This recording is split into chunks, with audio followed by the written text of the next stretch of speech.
Hola hermanos y hermanas, bienvenidos a nuestro programa de Justicia y Paz. ¿Quién les habla? El Padre Juan Pablo. En los últimos programas hemos recordado unas expresiones bíblicas y unas palabras del Papa Francisco que deben ser como lámparas que iluminan el camino en esta temporada que, por muchas razones, nos damos cuenta, se presenta como un tiempo de tinieblas. Con el corazón se cree, nos recordó San Pablo. Grande es tu fe, le dijo Jesús a la cananea, porque supo convencerle que en el corazón de Dios no hay judíos ni paganos, sino que todos somos sus hijos. ¿Qué tipo de mundo quieres dejar a tus hijos? Nos pregunta el Papa Francisco, llamándonos a la conversión ecológica con palabras muy inspiradoras. La espiritualidad cristiana propone un crecimiento con sobriedad y una capacidad de gozar con poco. A esto debemos educarnos todos, empezando en la familia, y por eso hemos recordado las 10 propuestas de la Arquidiócesis de México para vivir la encíclica del Papa Francisco Laudato Si. Luego hemos vuelto atrás, hablando de las 2 elecciones de Obama a presidente de los Estados Unidos y a sus discursos, que eran muy inspiradores y han quedado, sin embargo, en papel mojado. Por cierto, una nación de 300 millones de personas, en este país la democracia puede ser ruidosa, desordenada y complicada. Él mismo lo dijo. Pero lo que está pasando en este país, en Estados Unidos, nos cuestiona como personas humanas y como cristianos, porque somos testigos que desde aquel 2008 hasta ahora, ninguna de esas promesas se han cumplido. El progreso vendrá a trancas y barrancas, no siempre en línea recta, dijo Obama, a razones, pero justamente es cómpito de la política y de los gobernantes hacer que estas trancas y barrancas no afecten siempre y solo a los más pobres y débiles de la sociedad, sino que sean vistas y utilizadas como oportunidades para que el país avance en construir unidad y justicia para todos. El Evangelio y la doctrina social de la Iglesia nos repiten que todos somos iguales, tenemos un destino común, viajamos en el mismo tren y navegamos en el mismo bote. Sin embargo, la realidad es muy diferente y es un desafío constante para todo ciudadano cristiano. Todos somos hijos e hijos de Dios y nuestro compromiso es hacer que la realidad social, económica y política se transforme para que todos puedan de verdad vivir juntos como familia. Este es el reino que Cristo vino a traernos. A las políticas de un país, Dios, la vida, los pobres, la gente en general, le piden de organizar la sociedad, emanar leyes, promover iniciativas, apoyar movimientos e ideas que traduzcan en la realidad las lindas ideas que todos compartimos. Este es el trabajo que el mismo presidente Obama dijo entonces que quedaba por hacer. Pero entonces nos hemos preguntado si todos somos iguales, y todos los países también lo son. ¿Por qué en todos sus discursos los norteamericanos, empezando por el presidente en aquel entonces Obama y ahora lo que están en el poder, siguen hablando de América cuando en realidad están hablando de Estados Unidos? Si se quiere la paz, ¿por qué se sigue poniendo en primer lugar como signo de prestigio de este país que Estados Unidos tiene el ejército más poderoso del mundo? Hay unas contradicciones que revelan cómo la realidad está enferma. Yo estuve en Congo 10 años y en esos días estoy leyendo un libro que me ha regalado un amigo que analiza los sufrimientos de ese pueblo justos en los años que allá yo viví. Y me impactó descubrir desde las primeras páginas que detrás de todos estos sufrimientos había la política de Clinton y de su secretaria de Estado, Susana Rice. Estas pequeñas pinceladas del pasado y del presente y de nuestros programas nos sitúa en el tiempo que vamos a vivir. Los meses a venir nos proponen dos realidades: la campaña política para la elección presidencial, que nos acompañará hasta finales de octubre, y la temporada de la creación, un llamado de Papa Francisco que ha iniciado el 1 de septiembre y se concluirá el 4 de octubre. Y en nuestro programa nos debemos de ocuparnos de estos temas. Los obispos de Estados Unidos, les decía ya la semana pasada, han comenzado a publicar desde hace un año documentos para orientar nuestro pensamiento en vista de las elecciones. El primero ha sido Civilízalo, dignidad más allá del debate. Es la iniciativa lanzada el mes de noviembre para un diálogo y confrontación que sea civil, respetuosa de la dignidad de cada persona, aunque las opiniones puedan ser distintas. Los materiales que apoyan esta iniciativa quieren ayudar a todos, pero sobre todo a los católicos, a comprometerse en un modelo de diálogo político que sea construido sobre el respeto y la misericordia. Vamos a pedir a la Virgen que nos ilumine en nuestro caminar y durante este programa.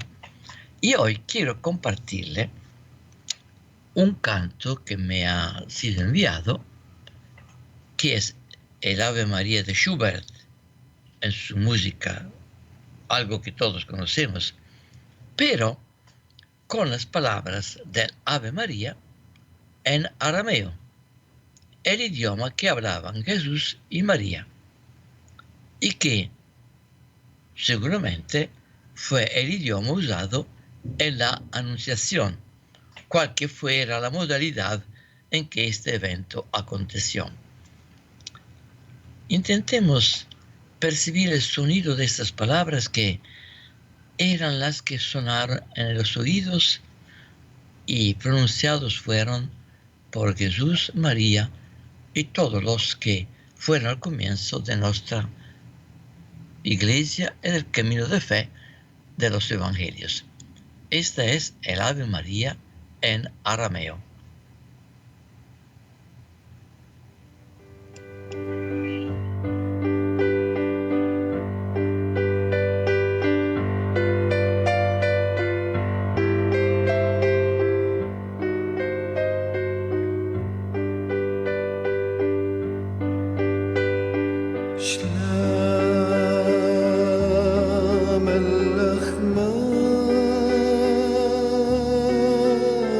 Maria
Hace unas semanas recordábamos que todo en esta temporada se vive en el contexto de dos virus, el COVID y el racismo.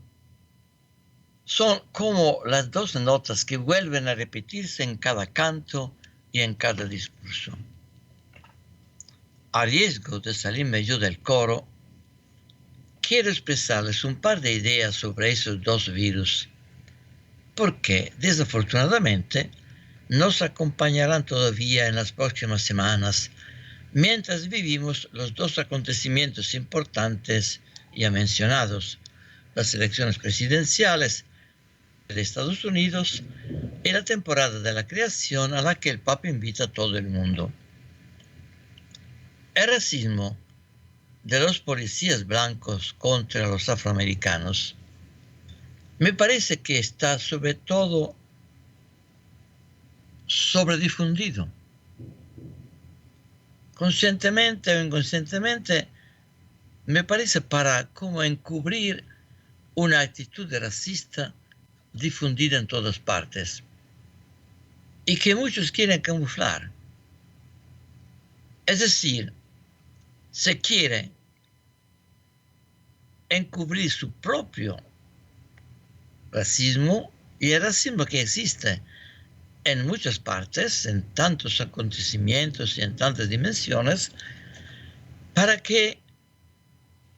para poner delante el racismo de estos policías. Es como querer cubrir el sol con 2 dedos o esconder la selva detrás de un árbol. Una palabra sobre racismo. Acabo de publicar un artículo en mi newsletter que tiene por título El Sudán árabe, donde los negros son llamados esclavos. El autor, un cierto Zainab Mohammed Salih, escribió el 26 de julio de 2020, entonces hace pocas semanas. Mientras las protestas contra el racismo se extendían por todas partes del mundo tras la muerte del afroamericano George Floyd bajo custodia policial en los Estados Unidos, Sudán parecía estar en un mundo completamente diferente. En Sudán hubo poco interés por los carteles Black Lives Matter. En cambio, muchos usuarios sudaneses de las redes sociales lanzaban insultos raciales contra un famoso futbolista sudanés negro, Issam Abdulrahman, después de su matrimonio con una maquilladora árabe de piel clara, Riem Kugli. En serio, niña, esto es haram, término árabe por prohibido. Una reina no se casa con su esclavo, comentó un hombre en Facebook después de ver una foto de la pareja. Y hubo decenas de comentarios similares, lo cual nos sorprende en un país donde muchos sudaneses que se ven a sí mismos como árabes en lugar de africanos usan habitualmente la palabra esclavo y otras más despectivas para describir a los negros. La élite de piel clara y de habla árabe siempre ha dominado Sudán, mientras que los africanos negros en el sur y en el este del país se han enfrentado a la discriminación y la marginalización. Es común, dice el periodista, que en los periódicos se publiquen insultos raciales, la palabra esclavo. Hace unas semanas, por ejemplo, una columnista islámica del periódico Al-Intibah, que no aprueba que las mujeres jueguen al fútbol, se refirió a la entrenadora del equipo Gunners, un conocido equipo para jóvenes mujeres, como esa esclava. Casi todos los medios de comunicación describen a los pequeños delincuentes de la capital, Jartum, como negros, ya que se los percibe como pobres y no étnicamente árabes. Y de esto casi nadie habla, porque no es políticamente correcto. Es decir, que se habla de los policías que abusan de su poder, señalando un problema real, pero que no se vuelva este dedo acusador contra mí mismo. Al contrario, un sabio proverbio de Burundi me decía: dime mi defecto y yo comprenderé de qué defecto de los demás estás hablando. A este propósito, en ese libro que le mencioné al comienzo, se ve claro cómo esos africanos de etnia Tutsi despreciaban y desprecian a sus conciudadanos Hutu, lo que ha traído muertes y destrucciones. Y los hispanos de Estados Unidos saben muy bien el racismo que enfrentan no solo de parte de los norteamericanos blancos, sino también de parte de los afroamericanos.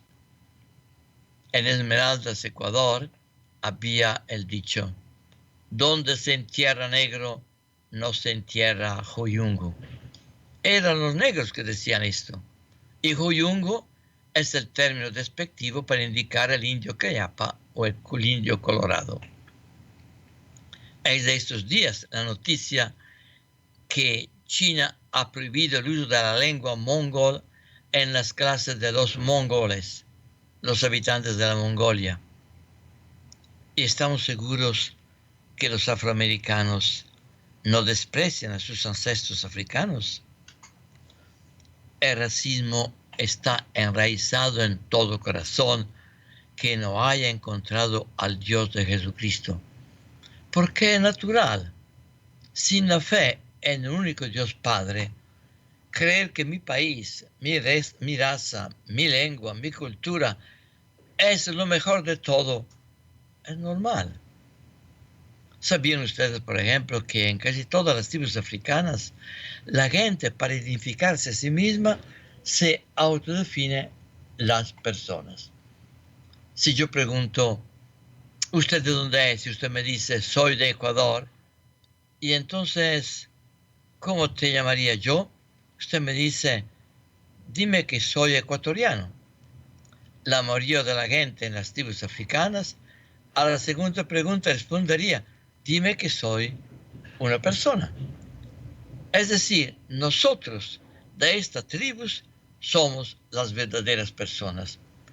Los demás no lo son, como los judíos que llamaban a todos los demás gentiles, paganos, perros. En estos meses, no dejémonos engañar por lo que dicen de los demás, por los que dicen que los demás son racistas. Todos lo somos, quien más y quien menos. Quien dice que los demás son racistas son los primeros en serlo. Se tapan los ojos para no ver su imagen reflejada en los demás. Los que lo son menos son los que empiezan por reconocerlo. Cuando yo empiezo a mirar las cosas y sé que yo mismo miro las cosas con este matiz de racismo, es cuando puedo empezar a corregirme, a mirar las cosas con más respeto de todos y a no juzgar sobre el principio del racismo. Y vamos también a mencionar algo sobre el COVID, otra pandemia que nos acompañará seguramente hasta que termine esta temporada de la creación y esta campaña electoral. Digo esta porque el Papa Francisco quiere que la temporada de la creación se celebre cada año y las campañas electorales saben que vuelven cada 2 años. Una pregunta. ¿Creen ustedes a la vacuna contra el coronavirus entre el fin del año? Es la pregunta que han hecho a un experto biólogo, el profesor Andrea Crisanti, ordinario de microbiología de la Universidad de Padua en Italia. La respuesta ha sido clara. No. Una vacuna es una cosa extremadamente complicada y no tiene recortes de camino. La fase llamada de seguridad de una vacuna dura algo como 1 año y medio. 2, porque debe estar dada, por empezar, a unas 100.000 personas en todo el mundo.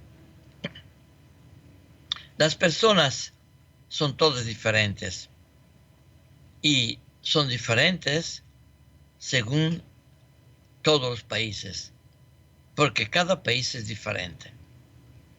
Sin por lo menos 500.000 personas que experimenten una vacuna, no se puede estar seguros que sea eficaz y que no provoque consecuencias aún peores de la enfermedad. A ser optimista, dice este profesor, la vacuna no estará presente y segura antes del fin del próximo año. No solo, una bióloga argentina afirma, cosa que todos saben, que el virus de la pandemia no ha sido todavía completamente aislado. Se conoce qué es, cómo actúa, pero no ha sido aislado como entidad propia, como diríamos, como yo saco una manzana de un árbol y lo pongo sobre la mesa. Y por lo tanto, ella dice, una vacuna contra el coronavirus no puede que ser construida en laboratorio de manera sintética, es decir, con componentes químicos y no naturales, como debería ser una verdadera vacuna. Las verdaderas vacunas han sido construidas partiendo del virus aislado y multiplicado en laboratorio. Por eso es la sospecha que este virus se ha escapado de un laboratorio, porque es algo que los laboratorios hacen normalmente. Y multiplicando ha sido normalmente una vacuna, viene inyectada en ciertos animales donde se empieza a conocer los efectos y sobre todo donde se llega a medir la cantidad de infección que se inyecta para que esta cantidad calculada de la manera muy precisa produzca los anticuerpos que protegen sin producir la enfermedad. Para explicarle mejor lo que quiero decir, hay un ejemplo de historia de el filósofo romano Séneca, que era una persona no solo culta y honrada, pero también muy explícita en hablar, y su pensamiento estaba en contra de todo lo que la política imperial de aquel tiempo, estamos una decena de años antes de Jesús, el imperio romano estaba llevando en el mundo. ¿Y qué hizo este filósofo? Que temía de ser envenenado un día u otro. Empezó tomándose una pequeña cantidad de veneno, muy poco. Y el mes siguiente aumentándolo un poquito más y aumentándolo un poquito más, hasta el punto en que su cuerpo era capaz de defenderse de los venenos que podían ser suministrados para intentar de matarlo. Esto es el principio de la vacuna. Entonces se entiende cómo en este momento en que hay brotes tanto distintos de este virus en países distintos, en situaciones distintas, que una gran cantidad de científicos se ponga la pregunta si se logrará nunca encontrar una verdadera vacuna que sea universal. La prueba que algo no está claro, según algunos dichos, porque no se sabe si las cosas que llevan en los periódicos hoy en día son siempre verdad o no, es que se le preguntó a uno de los médicos rusos involucrados en la vacuna que Putin promueve, ¿se hará usted vacunar? Y él habría contestado, a lo mejor sí, pero no antes de 2 años. Y otro biólogo argentino, donde se están dando los experimentos de una vacuna, no recuerdo cuando lo leí si se trataba de una vacuna norteamericana o inglesa, que están todos los laboratorios están metidos en esto, porque imagínense si encuentran una vacuna que sirva para todo el mundo, para 9.000 millones de personas, ¿cuánta plata va a correr? Ese biólogo afirma que es todo un asunto de plata. Hay cómo resolver el problema con medicamentos que ya existen, pero se quiere la vacuna universal porque traerá un montón de plata a las compañías farmacéuticas. Y es por eso que hay toda esta lucha entre gobiernos interesados en proponer la propia, porque hay mucha plata detrás. Vamos a hacer nuestra pausa musical con el tema La misericordia del Señor te abrace. Porque de verdad en esta temporada necesitamos de manera absoluta ser abrazados por la misericordia de Dios para que podamos abrazar nuestro mundo con tanta misericordia que se llegue a la reconciliación y al perdón. La misericordia del Señor te abrace. La misericordia del Señor te abrace. La misericordia del Señor te abrace. La misericordia del Señor te abrace.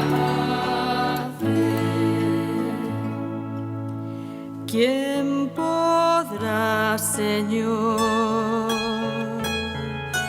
escuchar mi canto? ¿Quién podrá, Señor, abrazar mi llanto?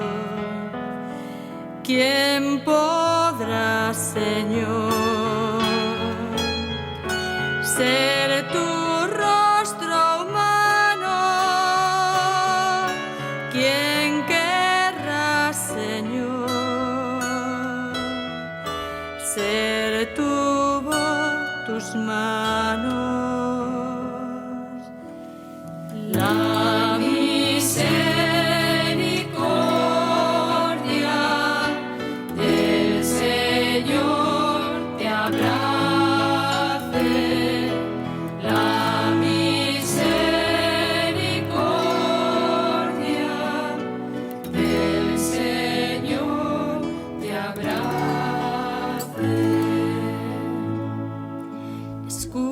Escúchame, Señor, atiende a mis palabras, acércate a mí, responde, yo aguardo. Levántate, Señor, defiende el tesoro que guardas en mí, libera mi corazón de quien esté atado. La misericordia del Señor te abrace. La misericordia del Señor te abrace. Haz brillar tu amor, que cure mis engaños. Guárdame, oh Dios, como un niño en tus brazos. Escóndeme a tu sombra, lejos del que hace daño. Son gente sin entrañas, sus pasos me han cercado. La misericordia del Señor te abrace. La misericordia del Señor te abrace.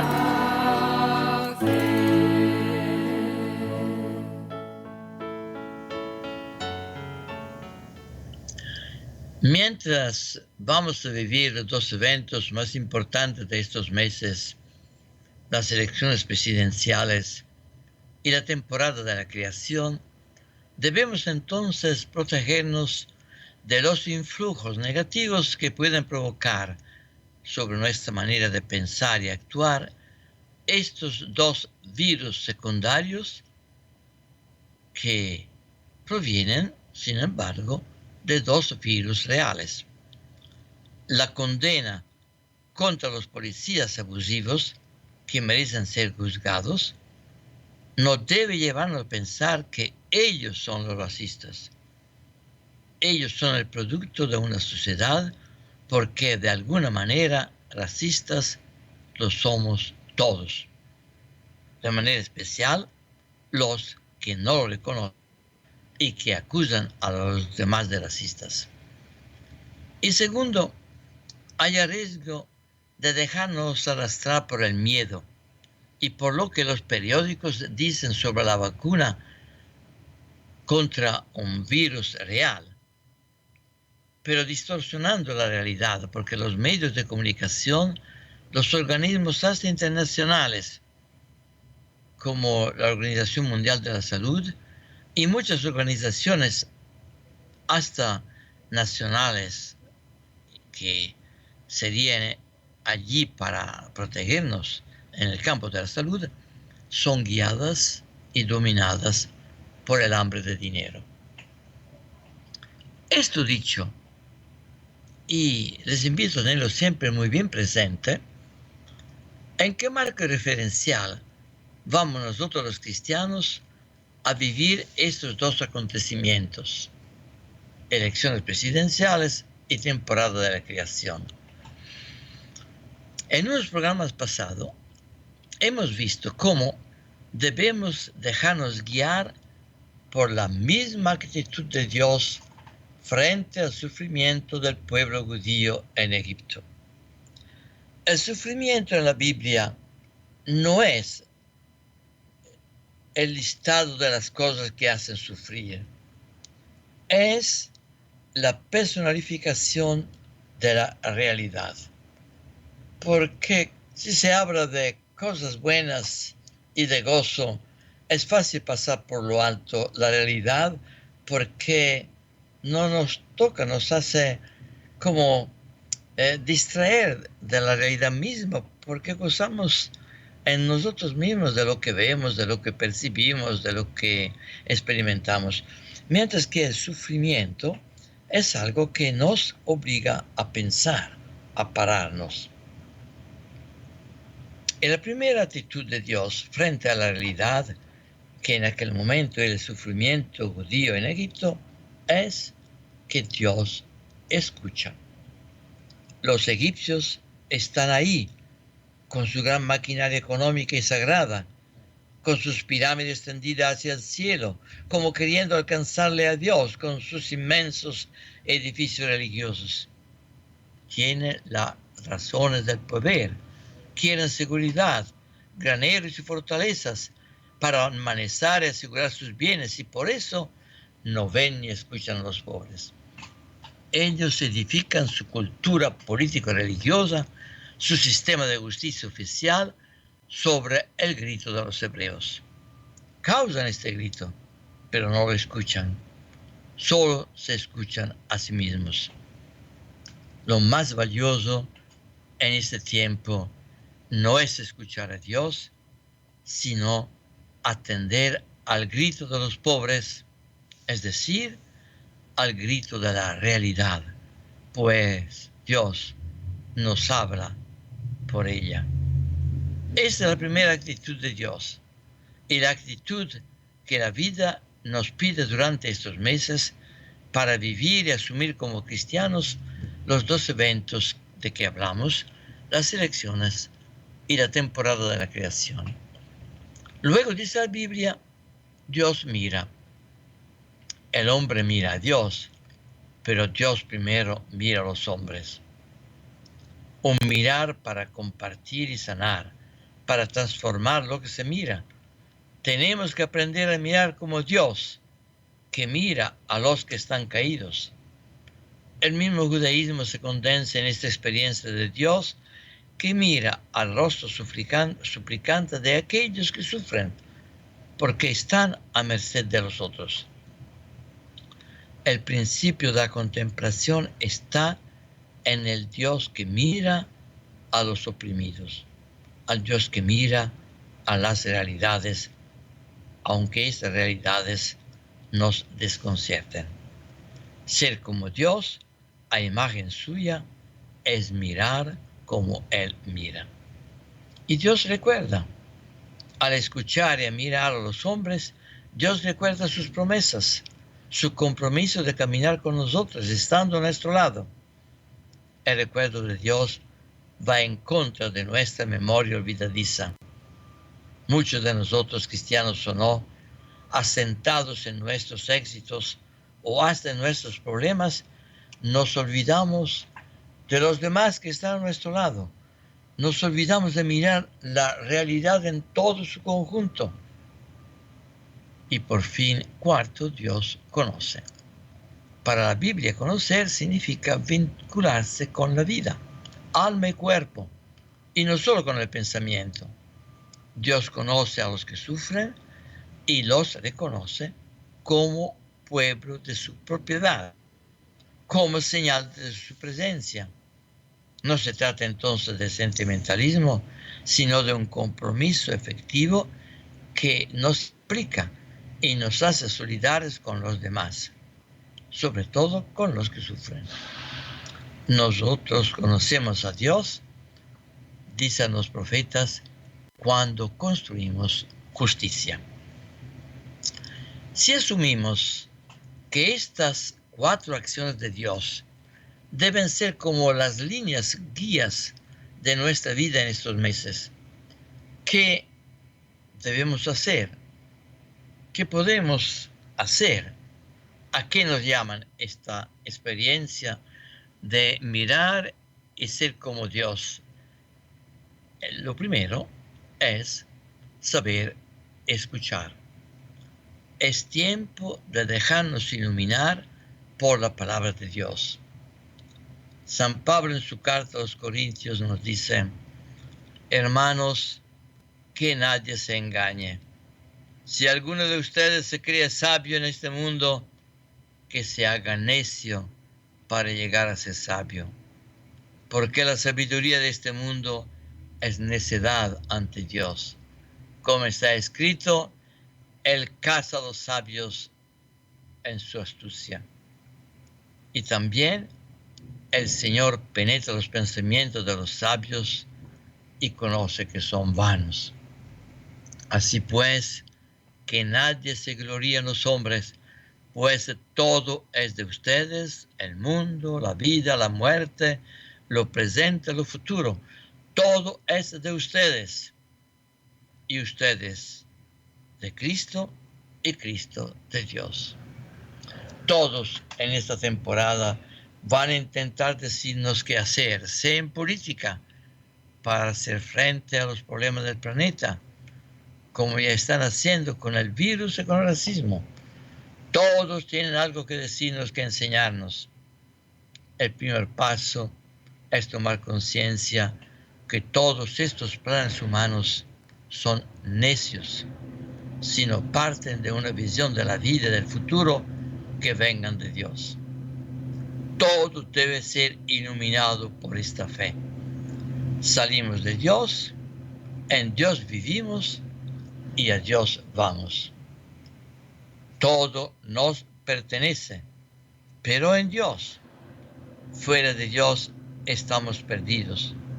En política, en economía, en salud, frente al racismo, frente a la pandemia, frente a la validez o no de una vacuna impuesta desde lo alto por razones de lucro y de poder.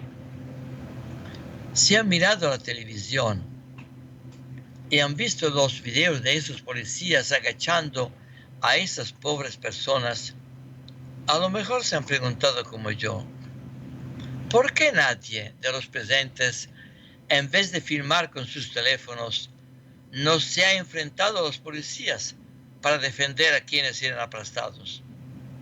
¿Por qué nadie se ha ido a ponerse en medio entre las víctimas y los policías y poniéndose de rodillas invocando el nombre de Dios que dejaran de ser violentos? se pretende justicia. Y es justo buscar la justicia. Se pide justicia contra un policía que abusa de un preso, pero no por todas las víctimas de las violencias en los barrios negros, en las casas, en la política, en la economía. Entre los afroamericanos hay 4 veces más de abortos que en los demás grupos de mujeres norteamericanas. Es decir, se pretende justicia, y es justo, pero sin tomarle en cuenta a Dios. ¿Y se esperan resultados? Si alguno se cree sabio en este mundo, que se considere necio para llegar a ser sabio según Dios.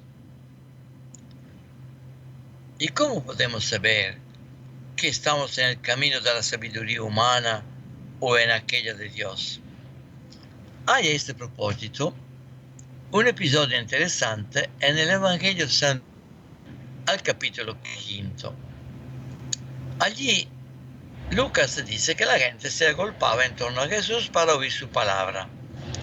Estaba de pie junto al lago de Genezaret y vio 2 barcas a la orilla. Los pescadores habían desembarcado y estaban lavando las redes. Subió entonces a la barca de Simón y le pidió que se apartara un poco de tierra. Desde la barca, sentado, enseñaba a la gente. Cuando acabó de hablar, dijo a Simón: rema más adentro y echen sus redes para la pesca. Respondió Simón y dijo: Maestro, hemos estado bregando toda la noche y no hemos recogido nada. Bueno, pero por tu palabra echaré las redes. Y puestos a la obra, hicieron una redada tan grande de peces que las redes comenzaban a reventarse. Al ver esto, Simón Pedro se echó a los pies de Jesús diciendo: Señor, apártate de mí, que soy un hombre pecador. Antes de concluir, hagamos nuestra pausa musical con el tema Santa María, para recordarnos que siempre llega un momento en que la obediencia de la fe es el único camino de salvación. Para María fue el comienzo de una gran aventura espiritual, pero para nosotros llega el momento en que esta obediencia de la fe se manifiesta como el único camino de salvación. Compartamos este canto, Santa María.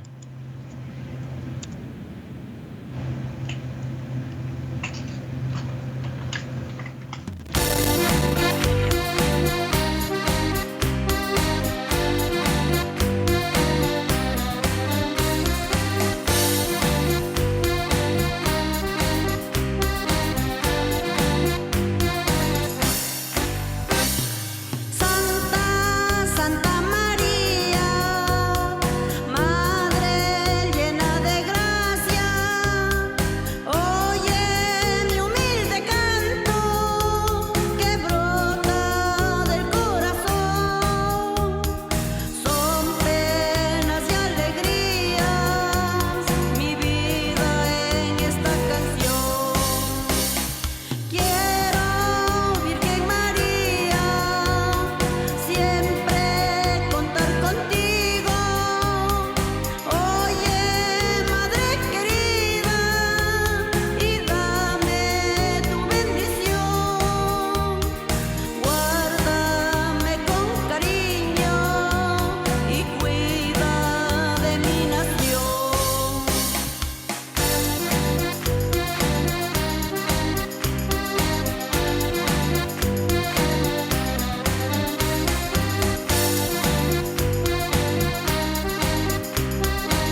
Pedro era un pescador experimentado. Sabía bien que se pesca de día o de noche según la luna, y que de día los peces, a causa de la luz, se van más hacia lo hondo de las aguas, y más afuera se va, más hondas se hacen las aguas, y más a lo profundo se van los peces, y por ende más difícil pescarlos, sobre todo con las redes que por su naturaleza tienden a flotar.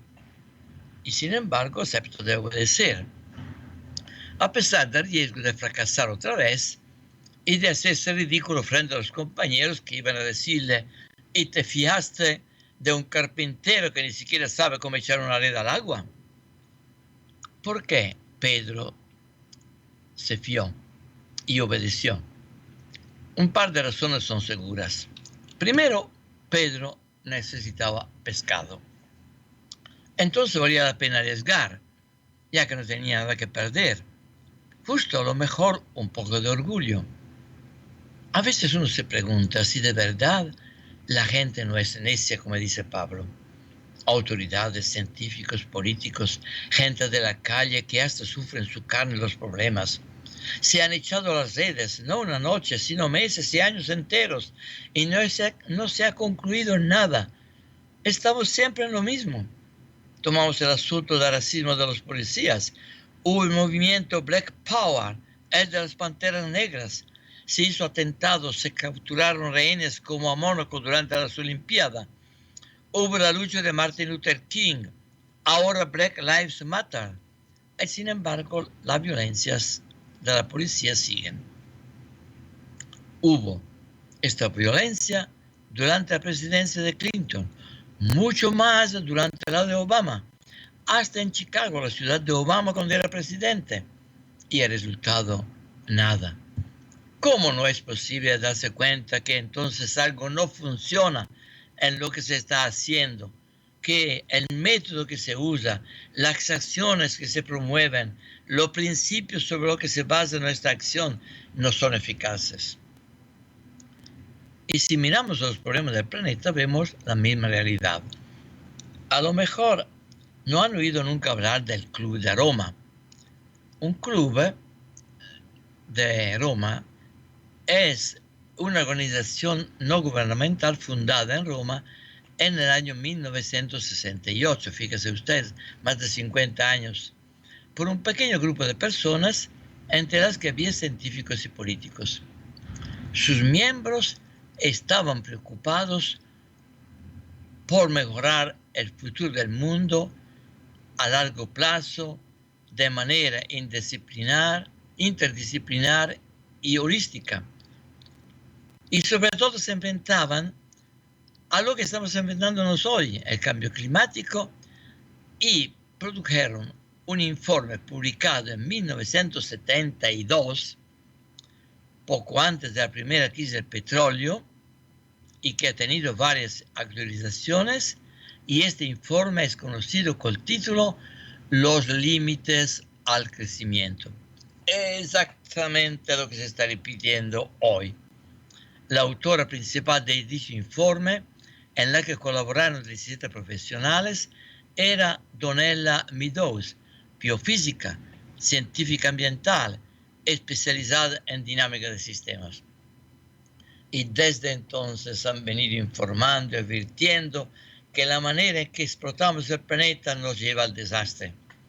Y a partir de entonces, cuántos congresos de la ONU, de ONG, de organismos de todo tipo se han dado relieve en hablar del cambio climático, del demasiado consumo de los recursos de la tierra, etcétera, etcétera. Hasta los jóvenes se han puesto en la onda con su viernes de huelga, y que ha cambiado nada. ¿Por qué? Algunos consideran que todo empezó mal, porque el Club de Roma era una de las instituciones paradigmáticas del neomalthusianismo, es decir, de esa organización que desde aquel tiempo se preocupaba del crecimiento de la población de los países comunistas y que lo hacían todo para frenarlo. Política que después de los países comunistas ha pasado a los países africanos y asiáticos con fuerte crecimiento demográfico, impulsando el aborto, el control de nacimientos, como una de las razones que, según ellos, destruiría el medio ambiente.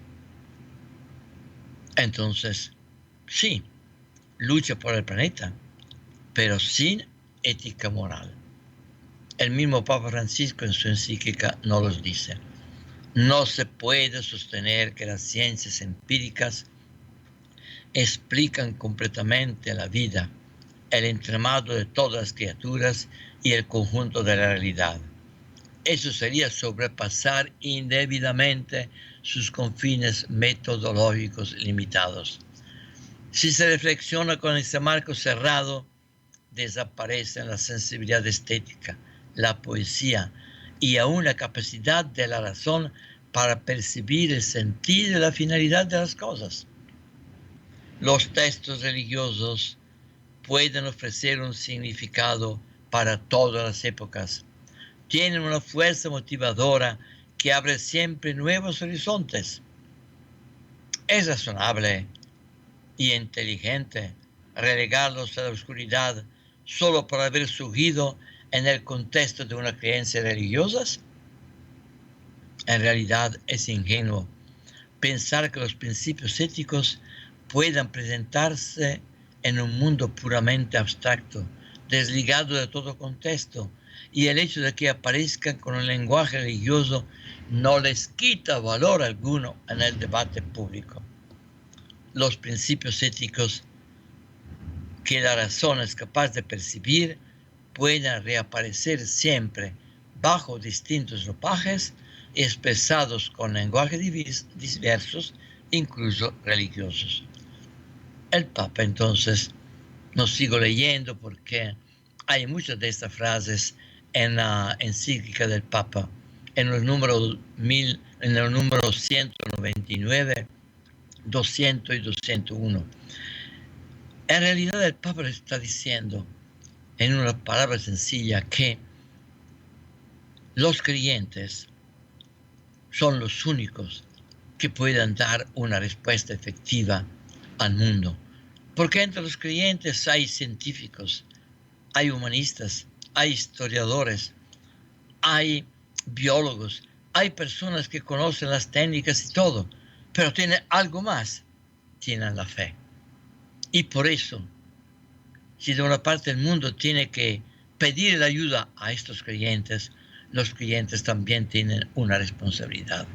Es imperioso también un diálogo entre las ciencias mismas y la ciencia religiosa, para que no se encierre cada uno en sus límites, sino que todos trabajen para traer al mundo una realidad mejor que sirva al bienestar de todos.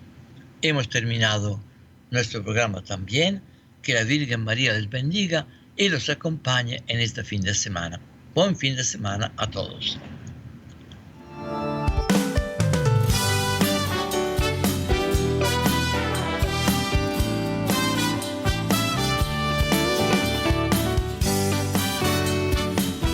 Ser testigo de Dios es vivir la fe construyendo la justicia.